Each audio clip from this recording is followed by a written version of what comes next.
আসসালামু আলাইকুম। আজকে তোমাদের পড়াবো বিভিন্ন জ্যামিতিক চিত্র অঙ্কন। এর মধ্যে রয়েছে অনেক রকমভাবে কোনো একটা সরলরেখার উপর আর একটা কোনো একটা সরলরেখার উপর লম্ব অঙ্কন করা, কোনো সরলরেখার বহিস্থ একটা বিন্দু থেকে ওই সরলরেখাটার উপর লম্ব অঙ্কন করা, এরকম বিভিন্ন ধরনের লম্ব সংক্রান্ত জিনিস রয়েছে। এটা পেজ নাম্বার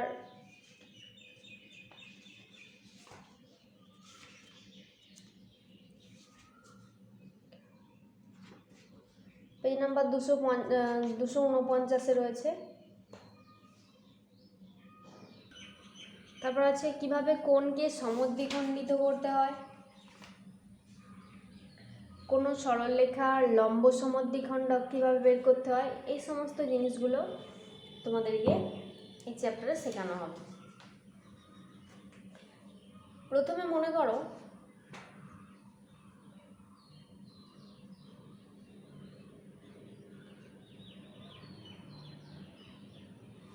আচ্ছা, লম্ব জিনিসটা কি? কোনো সরলরেখার উপর আর একটা সরলরেখা যদি 90 ডিগ্রি ভাবে অবস্থান করে, 90 ডিগ্রি কোণে অবস্থান করে, তাহলে বলা যাবে যে একটা ওই সরলরেখাটার উপর, প্রথম সরলরেখাটার উপর দ্বিতীয় সরলরেখাটা লম্বভাবে অবস্থান করেছে, বা দ্বিতীয় সরলরেখাটার উপর প্রথম সরলরেখাটা লম্বভাবে অবস্থান করেছে। তো সেটা লম্বটা কোনো একটা তলের উপর লম্ব অঙ্কন করা যেতে পারে, কোনো সরলরেখার উপর লম্ব অঙ্কনও করা যেতে পারে। কোনো তলের উপর মনে করো ভূমির সাথে বা মাটির সাথে যদি একটা পোল পোতা হয়, সেটা 90 ডিগ্রি কোণে করা হবে। পোলটাকে যদি সরলরেখার মতো ধরা হয় আর ভূমিটাকে যদি তলের মতো ধরা হয়, তাহলে সেক্ষেত্রে একটা তলের উপর আর একটা লম্ব অঙ্কন করা যাচ্ছে। এবার কোনো সরলরেখার উপর সরলরেখা অঙ্কন কীভাবে করতে হয়, তো এখানে অনেক রকম পদ্ধতি আছে, সেখানে পদ্ধতিগুলো থেকে দেখে নিই। প্রথমে মনে করো আমি এখানে একটা পেজ ছিঁড়েছি, পেজটাকে ছেঁড়া হলো। এই ছেঁড়া পেজটাকে নিয়ে আমি একটা সরলরেখা অঙ্কন করব। সেই সরলরেখাটার উপর লম্ব অঙ্কন করব শুধুমাত্র স্কেল আর পেন্সিল দিয়ে। আমি লম্ব অঙ্কনের জন্য কোনো চাঁদা, 90 ডিগ্রি করার জন্য কোনো চাঁদা বা কোনো পেন্সিল কম্পাসও ব্যবহার করব না। কিভাবে করব? আমি এইখান থেকে এতটা পেন্সিল দিয়ে টানলাম, দেখতে পাচ্ছ যে সরলরেখার এইটা হচ্ছে এ প্রান্ত আর এদিকটা হচ্ছে বি প্রান্ত। তো আমি এইটাকে এমনভাবে ভাঁজ করব, আমি এইটাকে এরকমভাবে ভাঁজ করব, ঠিক আছে? এই যে দেখতে পাচ্ছ এ বি, আমি এইরকমভাবে ভাঁজ করব, এমনভাবে ভাঁজ করব যেন এ পয়েন্টটা আর বি পয়েন্টটা মিলে যায়। আমি আলোর দিকে তাকিয়ে তাকিয়ে এভাবে দেখব যে এ পয়েন্টটা আর বি পয়েন্টটা যেন মিলে যায়। আলোর দিকে পেজটাকে রাখবো, রেখে আমি দেখব যে এ পয়েন্টটা আর বি পয়েন্টটা মিলেছে কিনা।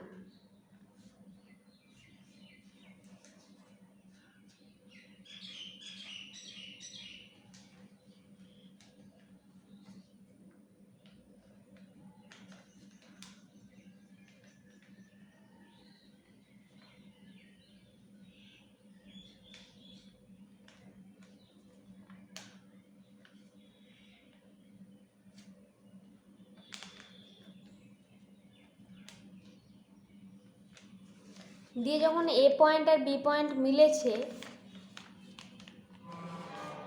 তখন এই যে ভাঁজটা দেখতে পাচ্ছ, এই ভাঁজটাকে আমি এরকমভাবে সমান করে এখানটা টেনে দিলাম। দেখতে পাচ্ছ লম্ব অঙ্কন হয়ে গেছে। এই এ বি পয়েন্ট মিলিয়েছিলাম, দিয়ে সেটাকে এরকমভাবে ভাঁজ করেছিলাম। এ পয়েন্ট আর বি পয়েন্ট ওই আলোর দিকে তাকিয়ে তাকিয়ে বা একটা বাল্বের কাছে গিয়ে আমি দেখলাম এ আর বি পয়েন্টটা মিলছে নাকি, এরকমভাবে দেখছি আলোর দিকে। দেখার পর এ বি পয়েন্টটাকে মিলালাম, মিলিয়ে এখানটা ভাঁজ করে দিয়েছি, মেলানোর পর এখানটা ভাঁজ করে দিয়েছি, সেটা হয়ে গেল লম্ব। সেটাকে যদি স্কেল ও পেন্সিলের সাহায্যে অঙ্কন করা যায়, দেখা যাবে এটা লম্ব হয়েছে। আচ্ছা দেখি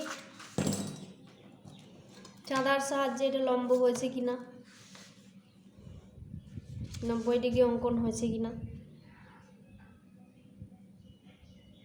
দেখো পুরো 90 ডিগ্রির এই এই লাইনটাই মিলে গেছে।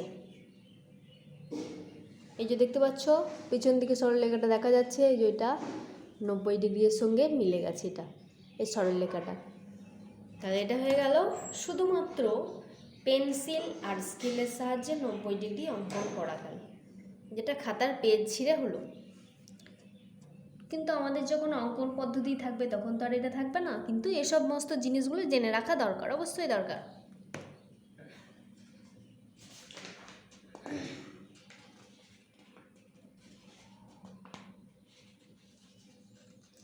আর একটা কিভাবে হবে,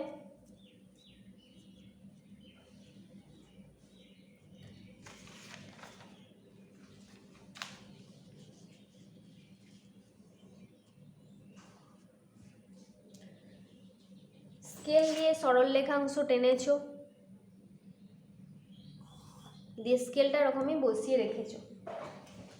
এবার তোমাকে নিতে হবে সেট স্কোয়ার।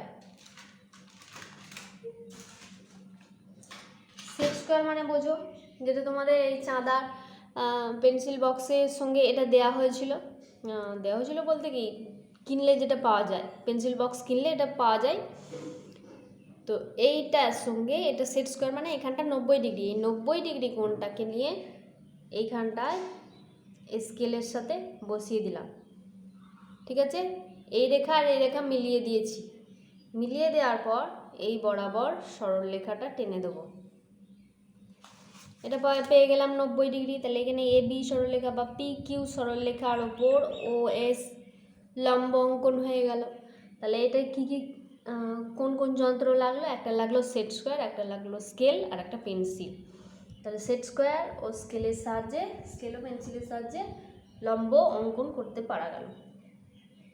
এবার চাঁদা দিয়ে লম্ব অঙ্কন, চাঁদা দিয়ে তো লম্ব অঙ্কন অবশ্যই, এটা তো অবশ্যই জানো বা জানা অবশ্যই দরকার, কারণ না হলে তো কোনো কোণের মানই মাপতে পারতে না। স্কেল ও পেন্সিল দিয়ে প্রথমে একটা দাগ টানলাম। এবার 90 ডিগ্রি যেহেতু অঙ্কন করতে হবে, আমি যদি এই বিন্দুটায় 90 ডিগ্রি অঙ্কন করি, তাহলে এই বিন্দুটার সঙ্গে চাঁদার এই বিন্দুটা মেলাবো। চাঁদার সবসময় এই বিন্দুটা মেলাতে হয়, তাই তো? এই বিন্দুটা যে পয়েন্টে কোণ অঙ্কন করতে হয় সেই পয়েন্টটা এখানে মেলাতে হয়, তো আমি এই পয়েন্টটা মেলাবো, এর সঙ্গে মেলালাম। সরল রেখার বাহু আর এই বাহুটা মেলালাম, দিয়ে এইখানে দেখতে পাচ্ছি এটা 90 ডিগ্রি, এইখানটা দাগ দিয়ে দিলাম। তাহলে এই যে বিন্দু আর এই বিন্দু পেলাম, সেটা সরল রেখা, তাদের সংযোজক সরল রেখা স্কেল দিয়ে এঁকে দিলাম। এটাও হয়ে গেল লম্ব অঙ্কন। আমি যে কোনো এক পাশেও লম্ব অঙ্কন করতে পারতাম। আমি এইখানে পি বিন্দুর উপর লম্ব অঙ্কন করলাম, এম এন সরলরেখার উপর পি কিউ যে লম্বটা হলো সেই লম্ব অঙ্কন করলাম। এবার কি করব, চাঁদা ছাড়া পেন্সিল ও পেন্সিল কম্পাসের দিয়ে কি করে হবে লম্ব অঙ্কন। বেশ অনেক কটাই প্রসেস আছে। তো প্রথমে দেখো, একটা সরল রেখাংশ অঙ্কন করলাম, দেখতে পাচ্ছ একটা সরল রেখাংশ অঙ্কন করলাম।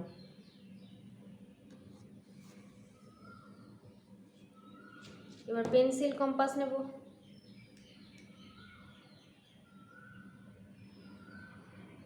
পেন্সিল ও পেন্সিল কম্পাসের সাহায্যে যে কোনো একটা মাপ নিলাম চাঁদার,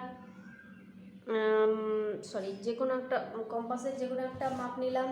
এই মাপটাকে ছোট বড় করা যায়, তো যে কোনো একটা মাপ নিয়ে আমি যেহেতু এই বিন্দুটাই করব, এইখানে বসিয়ে এই সরল রেখা থেকে শুরু করে এই সরল রেখা পর্যন্ত একটা বৃত্তচাপ অঙ্কন করলাম। তারপর এইখানে বসাবো আর একবার এইখানে বসাবো, এই দুটো জায়গায় বসিয়ে এই মাপটাকে আমি ছোট বড় করতে পারি। এবার আমি ছোট বড় করতে পারলাম, বা ওই মান নিয়েও করতে পারো। এই একটা টেনে দিলাম, এই যে ছেদ বিন্দু পাওয়া গেল, আর এই যে আগের যে বিন্দুটাতে আমি আঁকবো বলেছিলাম লম্ব, সেই দুটো বিন্দু স্কেল পেন্সিল দিয়ে যোগ করে দেব। এটা হয়ে গেল লম্ব। আমার এখানে ডবল দাগ হয়ে গেল, তোমাদের কোনো প্রকারেই যেন ডবল দাগ না হয়, কারণ ডবল দাগেতে নাম্বার কম আসছে।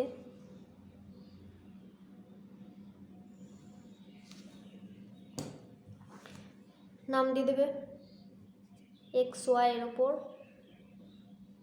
ST লম্ব।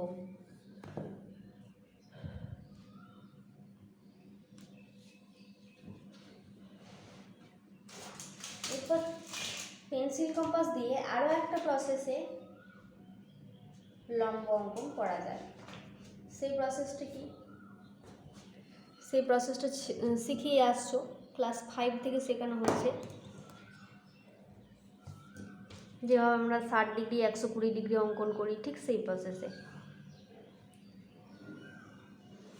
এই যে একটা স্কেল ও পেন্সিলের সাহায্যে একটা সরলরেখাংশ অঙ্কন করলাম। আমি মনে করো এই বিন্দুটার উপর লম্ব অঙ্কন করব, তাহলে যে কোনো একটা মাপ নিলাম, যে কোনো এই মাপটা নিয়ে আমি এই বিন্দুটায় বসিয়ে এই বৃত্তচাপ অঙ্কন করলাম। তোমরা জানো 60 ডিগ্রি অঙ্কন করতে গেলে এই বিন্দুতে বসিয়ে এইখানে একটা কাটতে হয়, এটা হলো 60।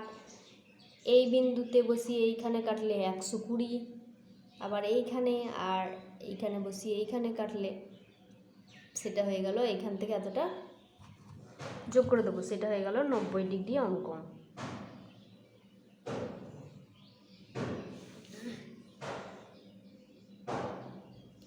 তাহলে এটা পাওয়া গেল, এইটাও 90 ডিগ্রি অঙ্কন বা লম্ব অঙ্কন হয়ে গেল। এটাও স্কেল ও পেন্সিলের সাহায্যে।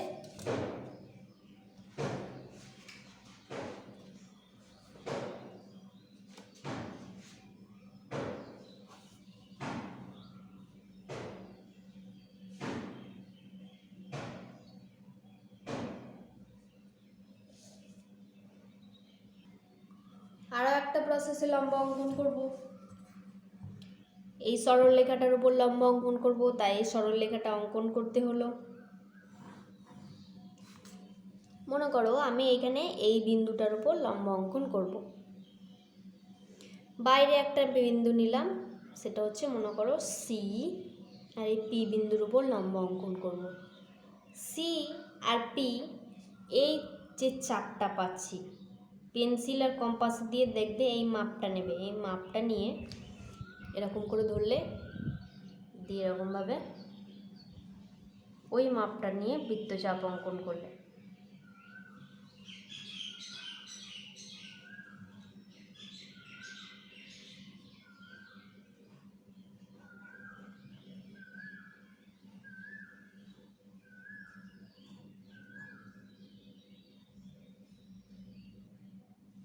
তাহলে দেখো এখানে একটা জায়গায় সরল রেখাটার উপর আর একটা জায়গায় এই বৃত্তচাপটা ছেদ করেছে, তো এই ছেদ বিন্দুর মনে করো নাম দিয়ে দিলাম D। এই D আর C এই দুটোর সংযোজক সরলরেখা আঁকবো, এমন বড় আঁকবো যে যেন এই বৃত্তটাকে ছেদ করে, এত বড় আঁকবো। তো এই CD মেলাচ্ছি, কিন্তু CD এর উপর দিয়ে এটাকে এত বড় করলাম, এই বৃত্তের উপর এত পর্যন্ত।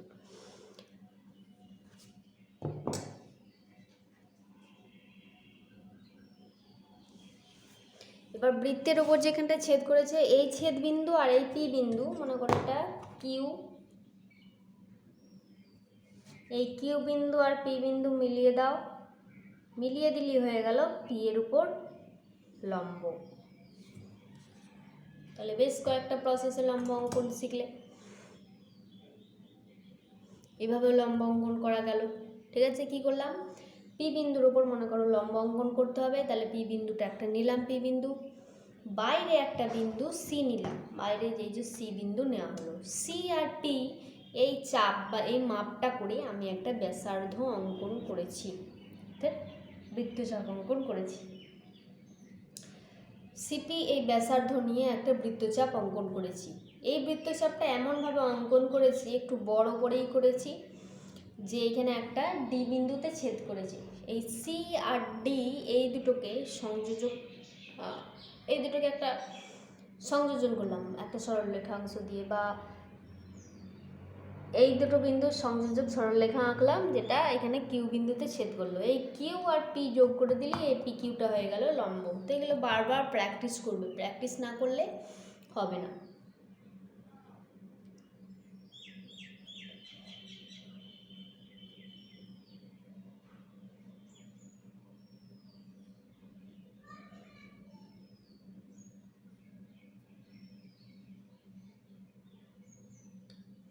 এইগুলো হলো নির্দিষ্ট কোনো বিন্দুর উপর লম্ব অঙ্কন করা হলো।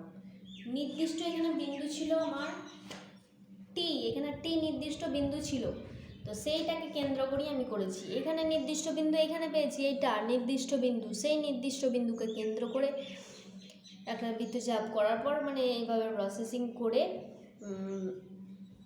লম্বটা পেয়েছি। তো এইগুলো হলো নির্দিষ্ট পয়েন্ট। অনির্দিষ্ট পয়েন্টেও আর একটা হবে, সেটা হচ্ছে ধরো এখানে কোনখানটায় লম্ব অঙ্কন হবে আমি ঠিক জানি না, তো এই প্রসেসটা নয়, বইতে করা নেই। এখানে কোনখানটায় লম্ব অঙ্কন হবে জানি না, মধ্যবিন্দুতেই হবে অবশ্য। এইখানে একটা বসালাম দিয়ে দিকে আর এইদিকে কাটলাম, এইখানে একটা বসিয়ে ওই মাপটা নিই এদিকে আর এদিকে কাটলাম। তাহলে এই যে মানটা পাওয়া গেল, সরি এই যে ছেদবিন্দু পাওয়া গেল আর এই ছেদবিন্দু পাওয়া গেল, স্কেল পেন্সিল দিয়ে যোগ করে দেব, এটা পেয়ে গেলাম আর একটা লম্ব। এই লম্ব ওর এখানে নির্দিষ্ট বিন্দু আমি প্রথম থেকে পাইনি কোন বিন্দুটার উপর লম্ব অঙ্কন করতে পারবো, কিন্তু এই বিন্দুটা এমন একটা বিন্দু যেটা এটা আর এটার মধ্যখানে রয়েছে, ঠিক আছে। এটা হয়ে গেল লম্ব আবার সমদ্বিখণ্ডক। এই সরলরেখাটাকে সমান দুটো ভাগে ভাগ করেছি, দেখো এখান থেকে এতটা যা মান, এখান থেকে এতটাই তাই মান, তাই একে বলা হয় লম্ব সমদ্বিখণ্ডক। তো এটা পরের বারে শেখানো হবে যদিও, তো এখানে লম্ব অঙ্কন করাতেও একবার দেখিয়ে দিলাম এটা, ঠিক আছে। তাহলে এত প্রসেসে লম্ব অঙ্কন করা যায়, প্রত্যেকটা প্রসেস বাড়িতে প্রচুর প্রচুর পরিমাণে প্র্যাকটিস করুন।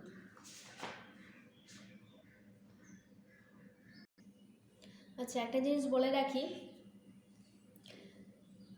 তোমাদেরকে যে এই 4টে প্রসেস শেখালাম, পেন্সিল, কম্পাস, স্কেল ও পেন্সিলের সাহায্যে যে কটা লম্ব অঙ্কন শেখালাম সেই কটা অবশ্যই শিখে রাখবে, আর যেটা চাঁদা দিয়ে শেখালাম সেটাও শিখে রাখবে।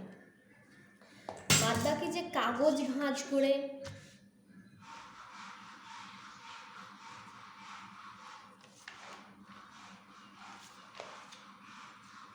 প্রথম দুটো যেটা আছে কাগজ ভাঁজ করে, তারপর সেট স্কোয়ার ও স্কেলের সাহায্যে লম্ব অঙ্কন, এইগুলো জেনে রাখবে জাস্ট, কিন্তু ওরকমভাবে পরীক্ষার খাতায় নিশ্চয়ই করা যাবে না। কাগজ ভাঁজ করে এই সমস্ত জিনিস, এগুলো তো পরীক্ষার খাতায় করা যাবে না। তাহলে তুমি প্র্যাকটিস করতে হবে কোনটা, প্রথম দুটো বাদ দিয়ে এই তারপরের 4টে অবশ্যই খুব ভালো করে প্র্যাকটিস করবে। এরপর শেখাবো কোনো বহিস্থ বিন্দু থেকে ওই সরলরেখাটার উপর লম্ব অঙ্কন। আমরা কোন কোন বিন্দুর উপর লম্ব অঙ্কন করেছি দেখো তো, এই যে এই XY সরলরেখা, তার উপর একটা বিন্দু ছিল টি, তার উপর লম্বটা অঙ্কন করেছি। এখানে এই সরলরেখাটা ছিল, এই বিন্দুটা, তার উপর লম্ব অঙ্কন করেছি। এখানে সরলরেখাটা ছিল, তার উপর এই পি বিন্দুর উপর PQ লম্ব অঙ্কন করেছি। এইবার আমরা শিখব বাইরে কোনো বিন্দু আছে সেই বিন্দুটাকে নিয়ে লম্ব অঙ্কন। আবার পেপার ভাঁজ করার পদ্ধতিটা দেখাই। আবার মানে এখানে আলাদা পি বিন্দু, বহিস্থ পি বিন্দু, সেখানে হচ্ছিল ওই সরলরেখাটার উপর একটা মধ্যবিন্দুর উপর লম্ব অঙ্কন হচ্ছিল। আচ্ছা, আগের ক্ষেত্রে আমি একটা ভুল বলেছি, ওটা হলো মধ্যবিন্দুর উপর লম্ব অঙ্কন, কিন্তু আমি যদি মধ্যবিন্দুটার উপর না করতে চাই তাহলে এ আর বি বিন্দু মেলাবো না, এই সরলরেখার এই দিকের লাইনটা আর এই দিকের লাইনটা মেলাবো। লাইন মিললেই তাহলেই যে কোনো বিন্দুর উপর কিন্তু লম্ব অঙ্কন হয়ে যাবে। এবার তোমাদের যেটা বলছিলাম যে বহিস্থ একটা পি বিন্দু, সেইখান থেকে আমরা লম্ব অঙ্কন করবো। প্রথমে সরলরেখাটা অঙ্কন করতে হবে। প্রথমে সরলরেখাটা অঙ্কন করলাম,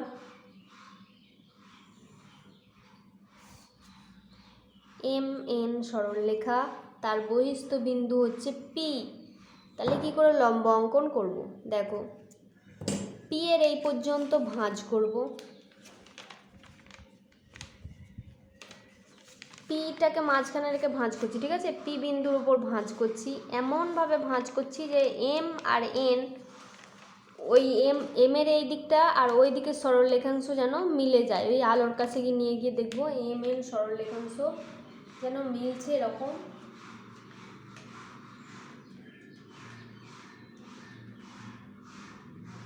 একটার উপর যেন চেপে যায় এবং পি বিন্দুর উপর দিয়ে যেন যায়। সরি হলো না, আমার এখানে পি বিন্দুর উপর যায়নি, আর একটু যাবে।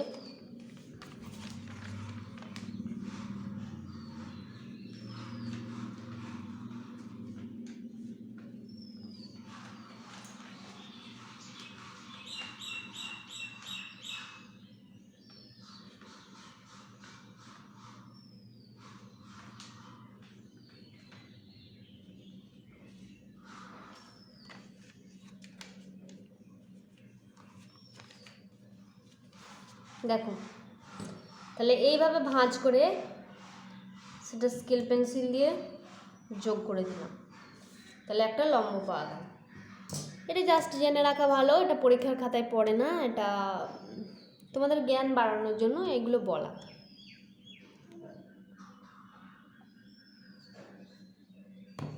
ঠিক আছে, এরপর বহিস্থ বিন্দু পি, সেইখান থেকে চাঁদা দিয়ে কি করে অঙ্কন করব? প্রথমে একটা সরলরেখা অঙ্কন করতে হবে। এখানে বহিস্থ বিন্দুটা,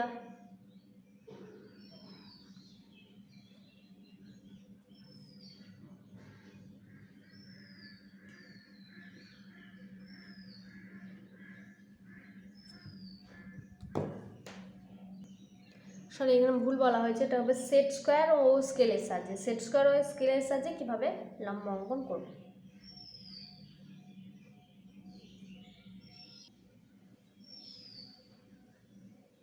দেখো, আমি এখানে খাতায় একটা স্কেল পেন্সিল দিয়ে বড় করে দাগ টেনেছি।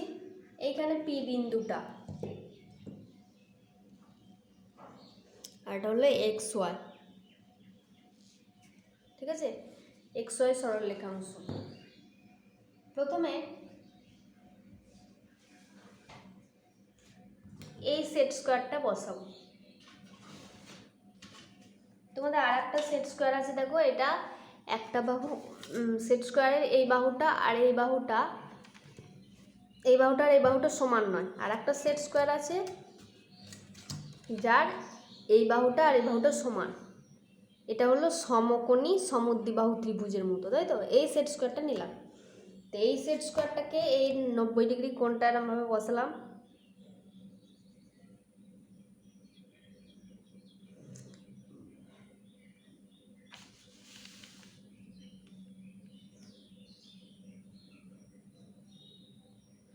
নব্বই ডিগ্রি কোণটা এভাবে বসালাম, মানে সেট স্কোয়ার এই বাহুটা আর এই সরলরেখাংশটা মিলে যায় যেন। দিয়ে স্কেলটাকে এভাবে বসিয়েছি, দিয়ে এভাবে সেট স্কোয়ারটাকে এবার সরাতে থাকছি। সেট স্কোয়ারটাকে সরাতে সরাতে সরাতে সরাতে এমনভাবে হলো যেন পি বিন্দুটা এর গায়ে লেগে এলো। এই যে এই দিকের গাটায় যেন চলে আসে। দেখো এই পি বিন্দুটা আছে, এই দেখো দেখতে পাচ্ছ, এই যে সরালেই দেখতে পাবে এই যে বিন্দুটা। তাহলে পি বিন্দুটা এই ত্রিভুজটার এই বাহুটার দিকে চলে এলে আমরা এটা টেনে দেবো। এটা হয়ে গেল লম্ব।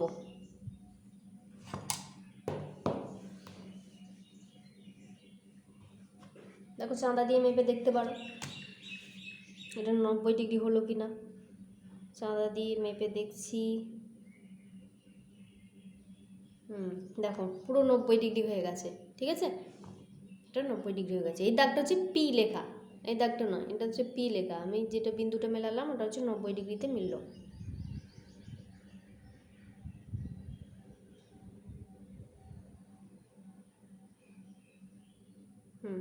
পুরো 90-তে মিলেছে। তারপর যেটা মেন জিনিস, বহিস্থ বিন্দু থেকে লম্ব অঙ্কন করতে হয়, যেটা মেন প্রসেস, সেটা শেখায়।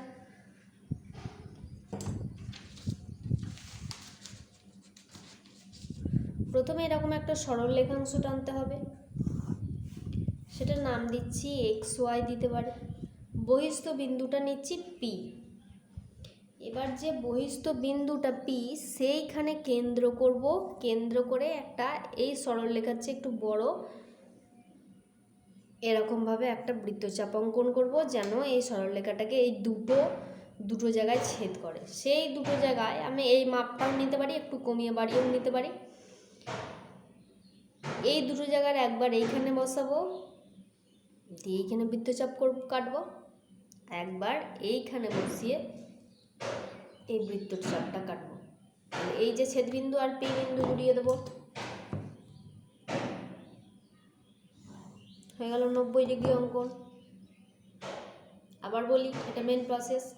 এক্স ওয়াই একটা সরলরেখা অংশ আঁকলাম, বাইরে একটা পি বিন্দু নিলাম, পি বিন্দুটাকে কেন্দ্র করে এমন একটা বৃত্তচাপ অঙ্কন করলাম, দুটো জায়গায় ছেদ করেছে। এবার বৃত্তচাপটা ওই মাপে নিতে পারো, দিয়ে বৃত্তচাপ এখানে বসিয়ে এখানে একটা কাটলাম, এখানে বসিয়ে ওই মাপটা নিয়ে কাটলাম। তো এই যে ছেদবিন্দু আর এই বিন্দু জুড়িয়ে দিলাম, এটাই হয়ে গেল বহিস্থ এই পি বিন্দু। এই বহিস্থ পি বিন্দু থেকে এক্স ওয়াই সরলরেখার উপর লম্ব অঙ্কন। তো পরের দিন আবার আর একটা প্রসেসে শেখানো হবে। আজকের মতো এই পর্যন্তই রইল। তাহলে সেই প্রসেসটাও শিখিয়ে দিই, দাঁড়াও, সেই প্রসেসটাও শিখিয়ে দিই। একটা সরলরেখা মনে করো, এই একটা সরলরেখা অংশ, সরলরেখা এটাও মনে করো এক্স ওয়াই লিখছি, ঠিক আছে। এই বাইরের বহিস্থ বিন্দুটা হচ্ছে, বাইরের বিন্দুটা হচ্ছে পি, এত দূরে নয়, এখানটায় পি রাখলাম।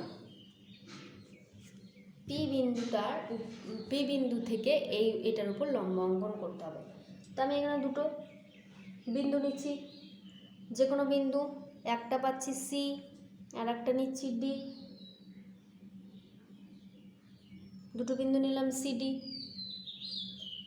একবার ডি আর পি,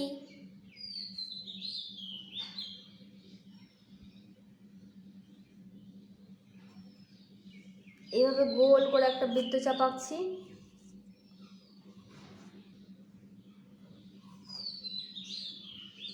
আর একবার সি আর পি মাপটা নেব, সি আর পি মাপ নিয়ে বৃত্তচাপ আঁকছি। সরি, এখানটা ছেদ করলো না। আবার একবার ডিপিটা আমি আর একবার দেখি, ডি আর পি মাপটা বসিয়ে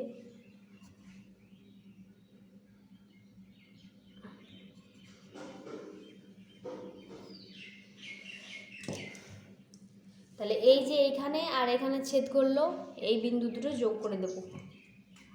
স্কেলের সাহায্যে যোগ করছি, যদিও আমি সেট স্কোয়ারের সাথে সাহায্য নিয়ে যোগ করছি, তো স্কেলের সাহায্যে যোগ করবে। তাহলে এই যে বহিস্থ বিন্দু পি, সেটা সেইখান থেকে একটা লম্ব অঙ্কন হয়ে গেল এক্স ওয়াই সরলরেখার উপর। তাহলে এখানে দুটো প্রসেস শেখা হয়ে গেল। আবার কি বলি, এক্স ওয়াই সরলরেখার উপর দুটো বিন্দু নেব, সি আর ডি, আর বহিস্থ বিন্দু ওই পি থেকে লম্ব অঙ্কন করতে হবে। একবার ডিপি এই মাপটা নিয়ে বৃত্তচাপ অঙ্কন করব, আর একবার সিপি এই মাপটা নিয়ে বৃত্তচাপ অঙ্কন করব। দিয়ে দুটো যে ছেদবিন্দু পাবো, সরলরেখা বানিয়ে দেবো, বা যোগ করে মানে স্কেল দিয়ে সরলরেখা তৈরি করে দেবো। তাহলেই হয়ে গেল এক্স ওয়াই সরলরেখার উপর পি বিন্দু থেকে লম্ব অঙ্কন। তাহলে এই দুটো মেন প্রসেস, ঠিক আছে। এই প্রসেসটা মেন, সবসময় পরীক্ষায় আমাদের এইটা করতে হয়, তো এটাও শিখে রাখবে, এই দুটো প্রসেস শিখে রাখবে।